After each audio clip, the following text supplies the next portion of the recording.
Hello and welcome to Funding with Trust, the podcast for people looking to have more impact in international development.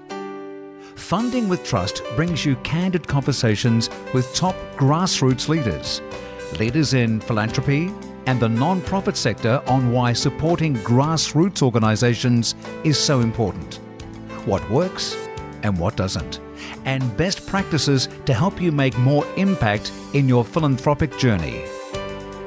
Hi everyone, I'm Eve Omala, and in this episode, we are going to be talking to Anubha Rawat, the Projects Director at DAK Foundation based here in Australia. She's also the host of Philanthropod, our sister podcast. Welcome, Anubha. Thanks, Eve. So great to be here. Yeah, and Anubha is a very dear friend of mine. I've worked closely with her for maybe the last 6 years. We've also ventured the streets and restaurants of Kampala, Nairobi, and done many exciting things. So I'm looking forward to this. We certainly have. Yeah, so Anubha, you've had such a colorful journey in the international development sector. Where did your journey start? Yeah, good question, Eve. I think maybe some of that kind of will be explained through my background. I grew up in India. I am from an average middle-class family, and both my parents worked. My mum is a teacher, and my dad was a government officer, and I have one sister. We moved around quite a lot while I was growing up, and, one thing I did notice was there was never really a question about us both going to school or pursuing higher education or, having any lack of opportunities. And I'm not exactly sure when, but at some point I did become aware of it, that I had choices that lots of other children, especially girls, didn't have. And I suppose once you start to notice inequity, it's really hard to unsee it. And to me, that was inherently unfair, and it sparked my desire to make a difference, as vague as that sounds.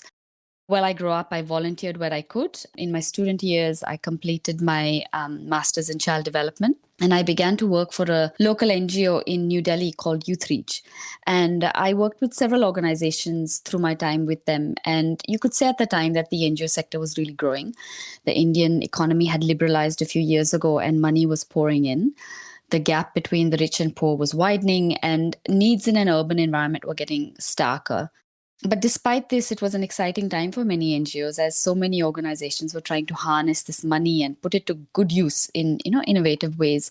So, for example, through Youth Reach, I worked with an organization called Salam Balak Trust, and they work with street children in Delhi. And, they're one of the most vulnerable groups in an urban environment. So these youth basically organized city tours, and they basically came up with the concept themselves and enrolled a bunch of foreigners to pay them some money to see a part of New Delhi that you wouldn't normally see. I believe this program is still thriving, and, kudos to those children for creating this program themselves. Corporate social responsibility was thriving. Money was coming in to fund all sorts of programs that were being created and implemented by local organizations. Hotel groups like the Marriott group of hotels were kind of putting together training courses for, again, youth off the streets to try and harness that energy on how to work in a hotel, how to be a waiter. Some of the kids might have had some sort of technical training but didn't have an avenue to practice, so they were coming in to help in the kitchens and, in the AC units and things like that. And they ended up getting certificates from doing that training at a 5-star hotel, but also some of the kids got employed, which was great. Another organization that comes to my mind, Gunj, they work with tackling not only the huge amount of urban waste that was coming out of New Delhi at that time, but they were using it to dignify labor and support community projects around the country. So I learned a lot about kind of just ground work by locally led organizations doing innovative things with a little bit of money. And then I moved to Australia, and luckily for me, I began to work with an organization called Adara Development. And I found myself in Uganda in 2008 in a rural hospital on a very steep learning curve about, Africa and primary and tertiary healthcare in rural settings. So I spent a big chunk of my time with them. And then I crossed over to the dark side, the funder side, which has also been another steep learning curve and has provided me with a bird's eye view of the sector. So, with that kind of grounding in development in India, the in-depth knowledge of working with small community-based organizations, with, the delivery of deep outcomes, to the breadth of work I've been involved in on the funder and the programmatic side from the DAK Foundation, international development, continues to be one of the best educations of my life.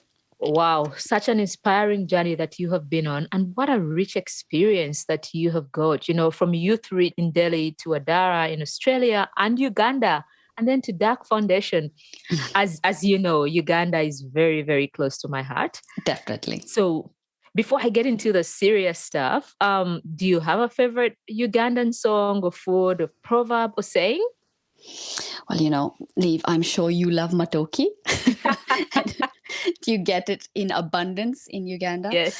I'd say the passion fruit juice and the pineapple juice that you get Oh, is you don't get yes. that taste anywhere else in the world. Oh, Oli Otia. To the jajas around the compound, and all the jajas saying Banange. Even my daughter says that sometimes. So, there's some of the little things that I've learned from Uganda. that's so good. That's so good. So, looking at your experience, of course, you came from India into Australia and then Uganda. And I imagine, of course, the contexts with Uganda and India have some similarities, but they're also very different. What things stood out for you during your Uganda experience? And are there things learnings that you transferred to your work in Uganda? So I'd say kind of development work is similar in, LMICs. Cultural context is different, political context can be different. But really, that local led piece, Eve, of kind of working with community based organizations, figuring out things, working with the local community, that I think would probably be the similarity. And then, of course, everything is different. I don't think there's a cookie cutter approach anywhere. You can definitely scale programs, but they've got to be scaled within context. So you can take a good idea from India and take it to Uganda, but find that there's barriers for whatever reason, political reason, geographical reason, cultural reasons. So you can scale to an extent, but I think really keeping in mind that community-led piece is really important. Oh, perfect. Yeah, I love to hear that. Clearly, working with local communities for you is at the forefront of everything you do. And I've seen this in the work that you've been doing at DAK Foundation. I know how passionate you have been around supporting African led organizations, some of whom we have interviewed here, like Dandelion Africa. And, they all speak to how much they admire your approach. So, had it always been the philosophy of DAK Foundation to fund African-led organizations, or is this something that happened along the way when you saw the need? To me, funding local organizations will always be a no-brainer. While working with Youth Reach in India, all the partners we worked with were locally led, locally operated. There's this word in Hindi called jugaad, which is basically a flexible approach to solve a problem in a community. And I believe that local people are creative and very adept at using their resources to find really innovative solutions to their problems within that community. And through my time with Adara Development, I learned how to listen to not just local leaders in the community, but a cross-section of voices. And not once, but several times over, to really shape a program and to find out what is really needed rather than what a donor might like to fund. Eve, you've seen this, and it's not uncommon for us to see empty buildings that were meant to be used for something, a school, a health center. So the building's been funded by a donor, but there's no funds been provided to actually run the program. Who's going to provide the teachers, the textbooks, the chalk? Who's going to provide the midwives, the equipment, the ambulance, the petrol, all of those operating costs, which, are required to provide a basic minimum of services. All of that stuff sometimes and often tends to be forgotten. And definitely through my work at the DAK Foundation here in Australia, which was founded by Dave and Kerry Rickards, we look at the gaps that other donors leave that might not be that sexy to fund, but are critical to the functioning of the program. So, for example, we fund and manage a large program in Bangladesh to provide training to gynecologists, local gynecologists, in prolapse management and surgery. We've funded over 13,000 surgeries now through this program, but we can't expect the doctors to be able to do good quality surgery without proper training, without the right instruments, the right sutures, the right, people to provide the management support to it. Often that detail is not seen as important and, is kind of not paid attention to by the bigger organizations. through this pandemic, for example, oxygen concentrators have been parachuted pretty much everywhere across Africa and India, actually. And not many organizations have funded the training to use the equipment or the maintenance or the spare parts.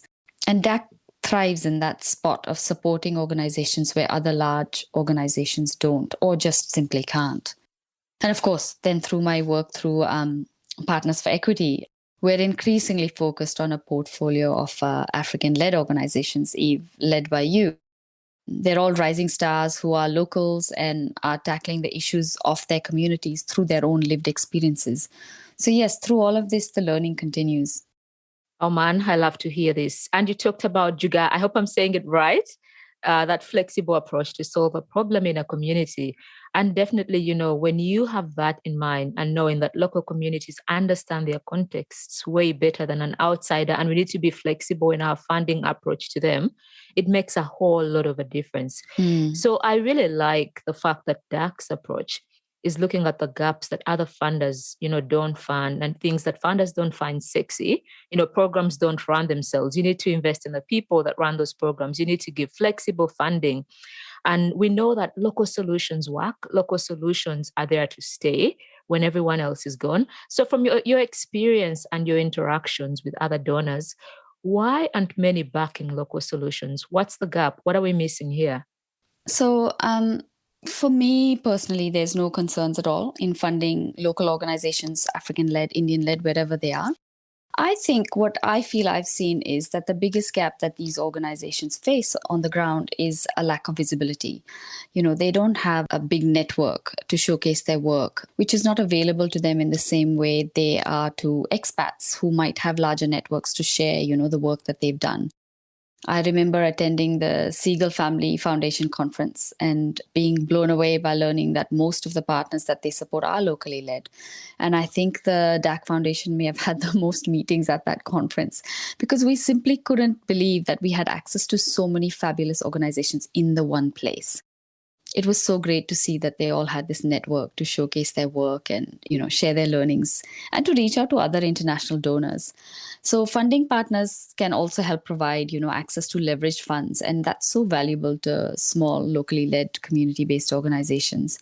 But I think, when you become visible as an organization, what is the story you're trying to tell your donors? What are the outcomes and successes you can share? Are they understood by the donors in the same way that you understand them? So that comms piece, that mailing list, and that reach in social media these days becomes important. But, it's that case of what comes first, the chicken or the egg. Should these organizations put money behind a dedicated comms resource, or should they, do the work that makes them become visible? So, you talked about Wendo, Eve. What she's achieved in her community in, Nakuru in Kenya. Definitely listen to the Funding with Trust and Philanthropod podcasts on Wendo.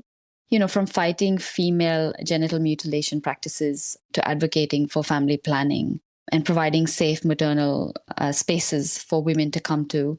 She's done all of this from within and through her community. And sometimes those outcomes aren't clear to donors and they're hard to unpack and simplify because there's all so much. And that information, not just from from Wendo's perspective, but in general, that information from a small organization can be quite overwhelming, especially if you're a donor on that journey of supporting work overseas and you're just starting out. What issue do you support? How to work out what's a priority? That can be quite overwhelming. So you could say it's easier to back larger organizations that seemingly do it all.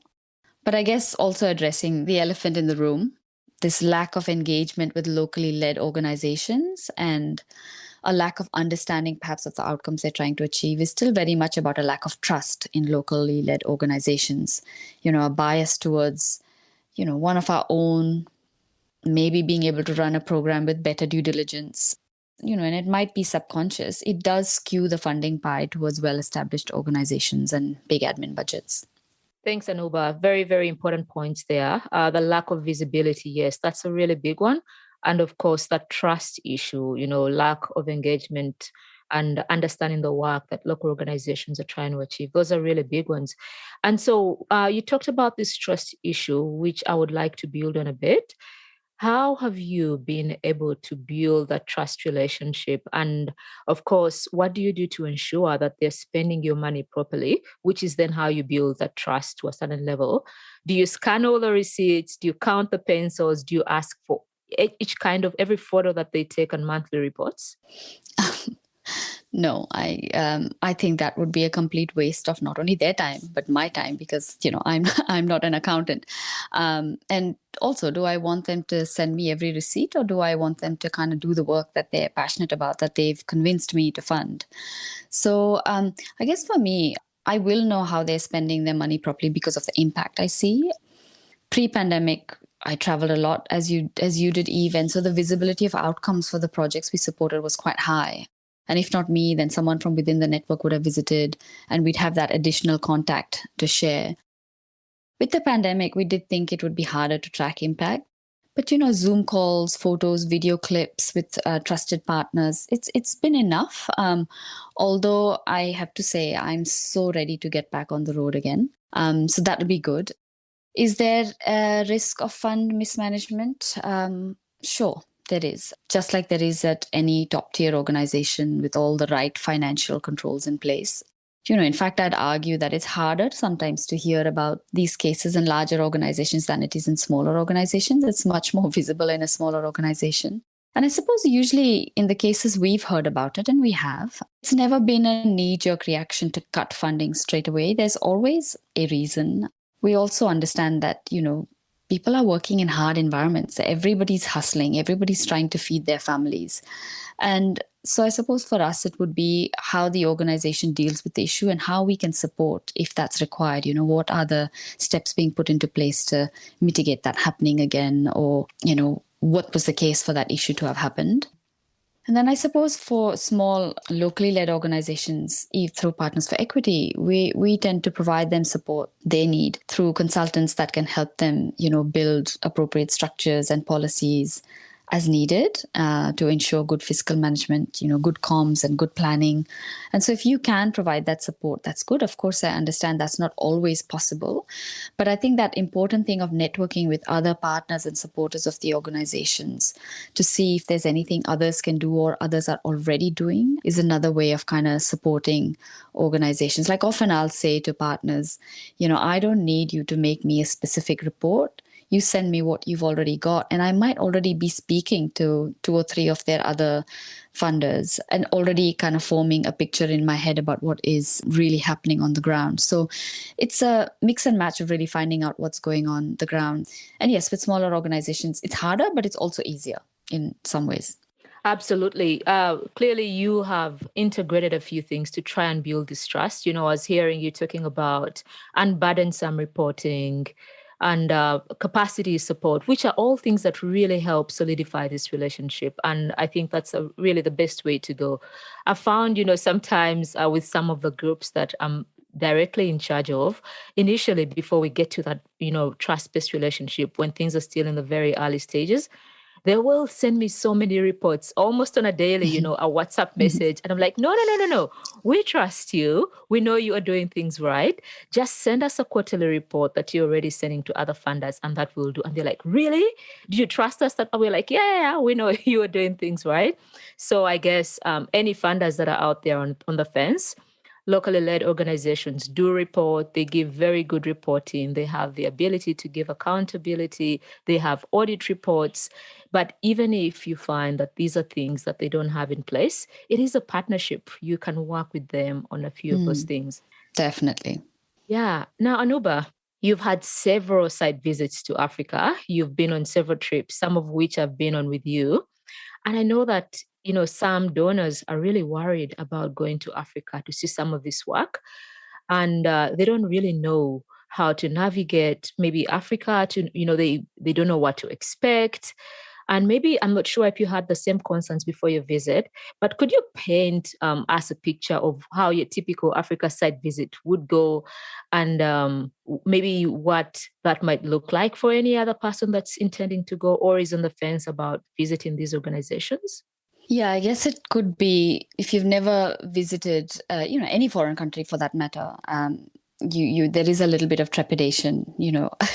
I would argue that going to Melbourne is a different cultural experience, or Sydney, for people from Melbourne, or, Western Australia. So I think every country that you visit is different, but it's not that different at the end of the day. I think for visitors and donors who are concerned, I would say kind of make sure that you pay attention to the fact that life and the pace of life might be different to what you're used to.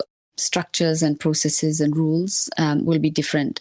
It makes a big difference to really understand the basics of what to expect about what you can and can't do, what is respectful and what isn't. Speaking to your host organization beforehand to get a really good debrief from them is a really good idea. If for our travels, I tend to moonlight as a travel agent for our trips overseas. And cannot underestimate the value of a detailed itinerary, like every single step, even though you know that things will inevitably change and emergency situations will crop up. You'll miss a flight. Your car will have a flat tire in a village. You can't leave. So you've got to be open and flexible. But if you've got a good program in place that you know kind of what you're doing, you have someone really good from within the community helping you to do this.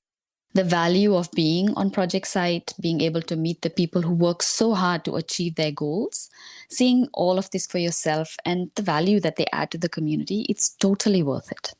I agree. And one thing for me to throw in there, I think for that very first visit, you might also want to go with somebody that's quite familiar, to handhold you. So it would be good to reach out to Funding with Trust, to the folks at Philanthropod.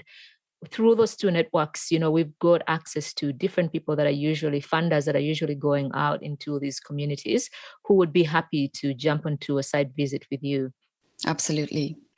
I know that many of these locally led organizations are not perfect. Nothing is perfect. And you sometimes encounter challenges. So with your work with locally led organizations, what challenges have you encountered and how have you gone about them? Yes. So, I'd say like generally funders like to look at budgets upfront, like send me a budget, right? Sometimes that's hard for a small organization to plan ahead for. So I'd say if you're a funder and expecting, a budget to be whatever, 10,000, 20,000, and then suddenly it inflates to 30,000, I'd say you've got to be a bit flexible for movements beyond 10% because it's a bit hard, especially if you're working with organizations in low and middle income countries that are working in rural and remote areas. It's hard to kind of plan for emergencies and crises.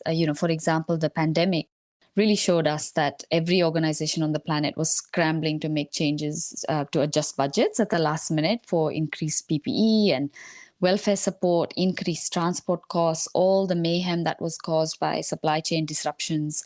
No one expected that, but it happened. And for smaller organizations, that was much harder to kind of, get the funding to be able to support that. So I'd say kind of budgets are good, but don't expect them to stick to it correctly. If they do, that's great, but sometimes it doesn't quite work that way. Before making a budget, you have to make a plan. And if you're an early stage organization, all you're trying to do is problem solve and get work done. Eve, we know a lovely organization that would happily take all the money and plug it into the community straight away. There'd be no planning. Definitely. And, sometimes you have to handhold and kind of help them kind of understand what good fiscal and program management means. So we've seen this across several projects. So kind of helping them through that process or just, easing the money in slowly.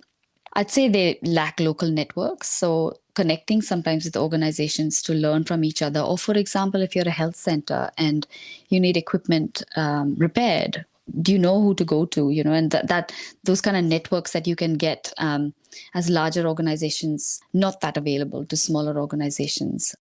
And yes, communicating your program and what you do in the community is very hard, especially if you're a community-based organization that is doing many different things. Where do you start talking about what you do?